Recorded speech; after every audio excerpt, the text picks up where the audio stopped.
I never expected my greatest pain would become my greatest teacher. Looking back now, I understand that every attack, every curse whispered in darkness, every attempt to diminish me was actually material for my transformation.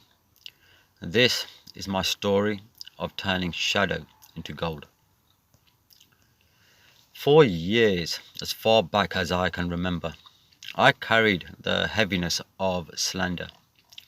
Family, friends, and people said I'd never amount to anything, that I was somehow marked or broken. But what cut deepest was realizing this wasn't just about me. I was carrying the weight of my ancestors' stolen dreams, the unfinished business of generations before me. When I felt those attacks, I wasn't just defending myself, I was defending their legacy too.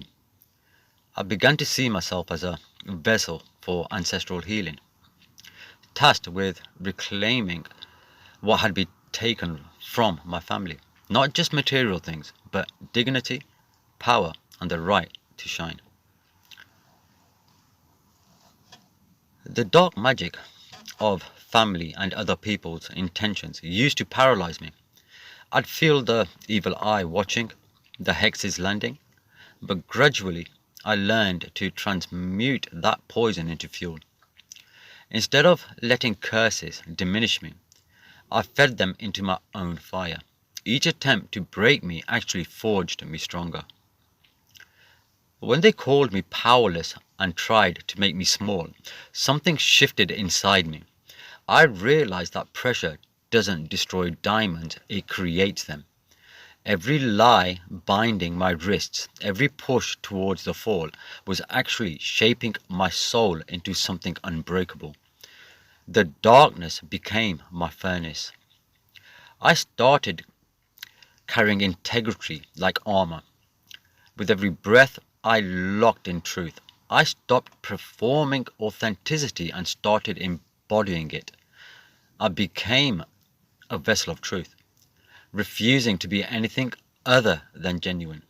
This wasn't defiance for its own sake.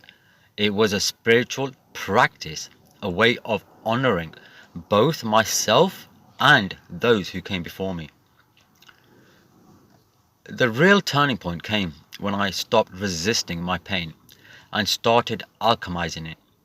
Every stone thrown at me, I used to build a bridge. Every scar became a story of survival. I fed the fire with pain that they sent. I took the venom of their attacks and transformed it into my own ascent. This wasn't about revenge. It was about conscious transformation, deliberately choosing to turn loss into light. I began understanding karma differently too.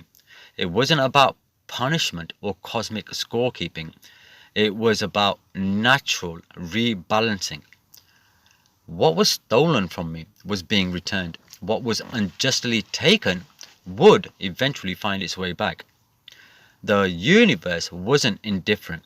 It was keeping score on my behalf. When others say that the universe isn't bothered about what you did yesterday or about your past, it's about the now. It is about the now, but it's a lot more deeper. Every hex became a hidden blessing.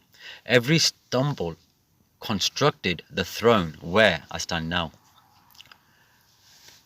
But somehow along this journey, I realized my personal victory wasn't just mine to celebrate alone.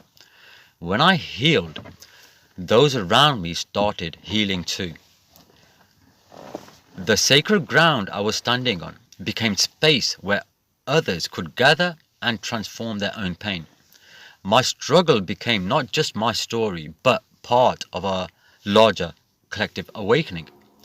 I understood that what I give returns. It's not tenfold, it's threefold. Not through some transactional cosmic economy, but because Healing is contagious. My commitment to integrity, my refusal to break, my honoring of ancestors, these weren't just personal choices, they were ripples creating healing circles. The most profound realization came when I understood this wasn't just for me. Every step I take in my power is a step my ancestors take. Every time I refuse to be diminished, I'm building a foundation for future generations yet to be born. The inheritance I'm reclaiming, the right, the dignity, the spiritual power belongs to all of us, past and future. The struggle was the sculptor. Pain was the stone. Now I stand in my power, not as an individual achievement, but as part of an unbroken lineage. We've weathered the storm together, and this is truly our hour.